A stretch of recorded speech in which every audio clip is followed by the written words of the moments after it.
Hi everyone, it's Evie Angeline here at etrailer, and today we'll be looking at the Swagman CURRENT electric bike rack for two bikes here on our 2019 Volvo XC60.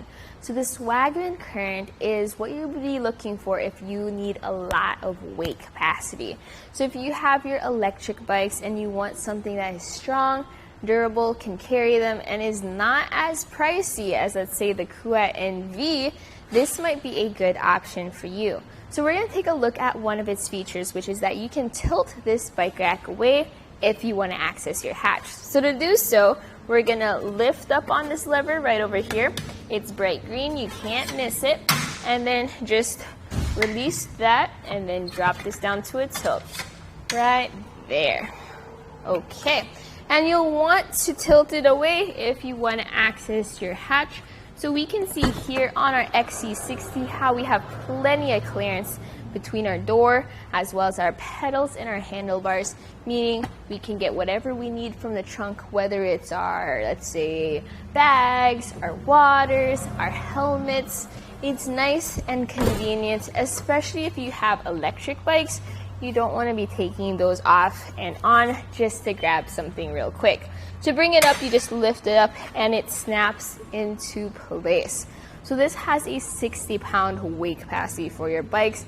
You can check if your bike is within the capacity. Please make sure to take off your electric battery though whenever you have it on a bike rack, just because that extra road vibration is not good for your battery life. It will also make it lighter too. But notice how our bike is mounted to this bike rack. We have two wheel straps. Those are holding those wheels down and keeping it grounded to our bike rack. Then we also have this traditional hook design that holds on to that frame of that bike. So if you do have a carbon frame bike, this may not be the best choice for you just because of that hook design. But for most of your frames, this is perfectly fine. If you do have a step-through bike though, you may need to consider a frame adapter bar if you find it's too low for these hooks. Okay, so what we're gonna do first is we're gonna take these straps off. So you push that lever in and you pull up on that strap. I do like how Swagman has it that where their straps fling all the way to the side of the cradle. That way you know it's for sure out of the way of your spokes. But once those straps are released, you then come over here to the frame mount. You do notice that there are these lock cores on these frame hooks, and that's to make it a little bit easier or to help you lock those down.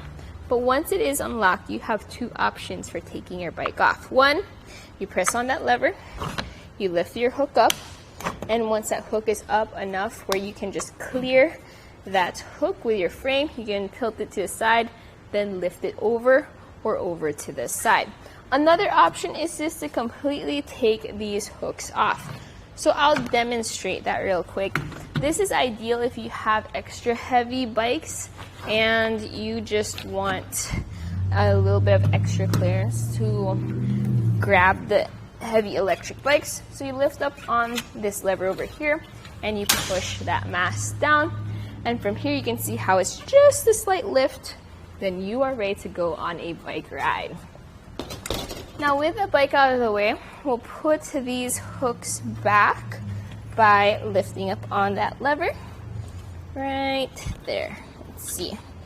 There we go. And then this is just gonna pop right up. We'll grab that long hook. And you can also see as we do this how this ratchets down to secure your bike's frame. So that is nice because then you can't lift it back up and it does keep your bike upright. There we go, right there. Now, the thing with these is they are slightly padded, but their main purpose is to keep your bike upright. Most of the work is done by these wheel straps. Those really hold down your tires or your wheels as well as your tires, and these are where you get most of your traction. So with the bike off, we gotta take a closer look here at our cradles. Notice how we have fat bike tire cradles. That's just because a lot of the electric bikes we've noticed are fat bike tire, have fat tires. So you wanna make sure you can accommodate that. The maximum tire width this can accommodate is up to 5 inches. You also have this cushion on your strap. So just make sure that is centered over your wheel. One thing about that too is that with that cushion, you do get a little bit of extra grip on your wheel. And also when you have your bike rack out and about, and even if you don't have your bikes on, please put those straps away. That way they're not flopping around as you drive around, and these will last a little bit longer.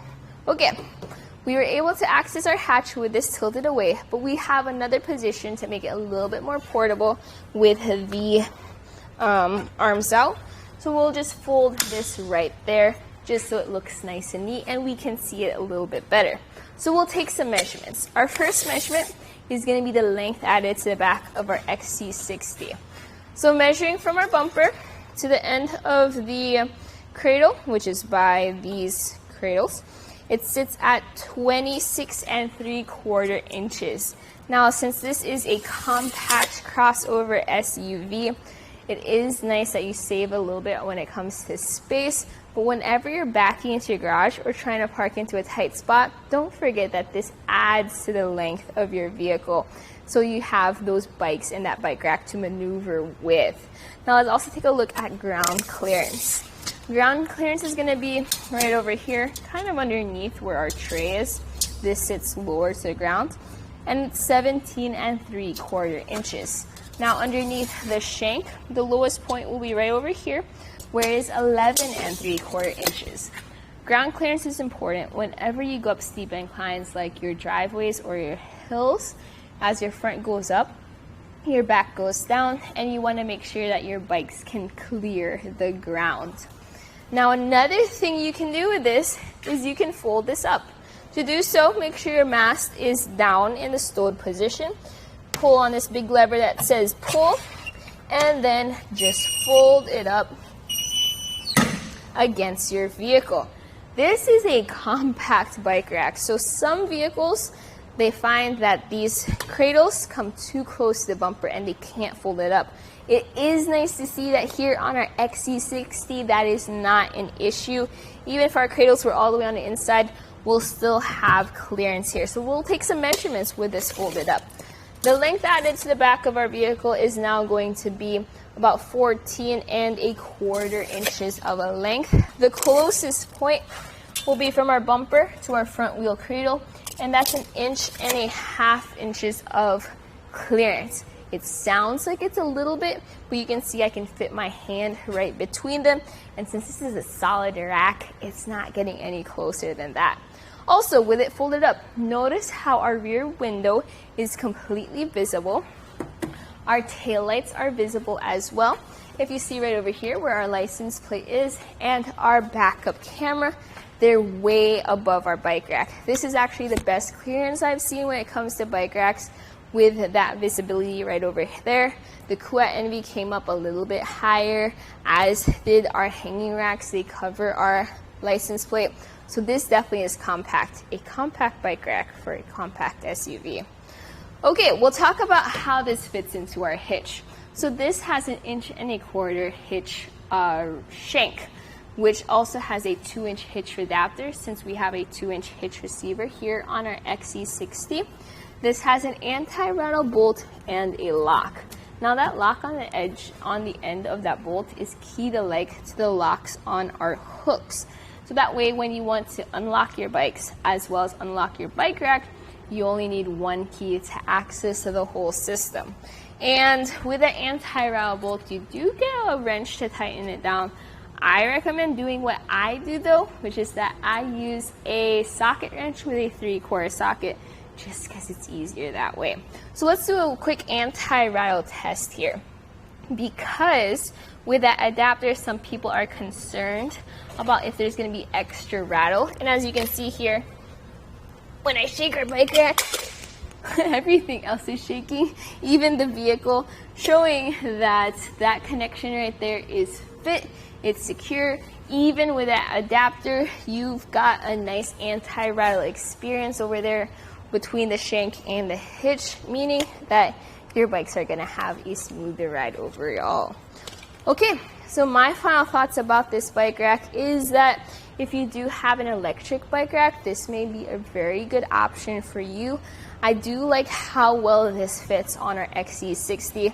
I'm actually surprised with how well it does. It tilts away far enough that we have really good access with our hatch. It comes down low enough that everything is visible right over here. I might be able to even open up the door if I had these all the way out, which is nice to see.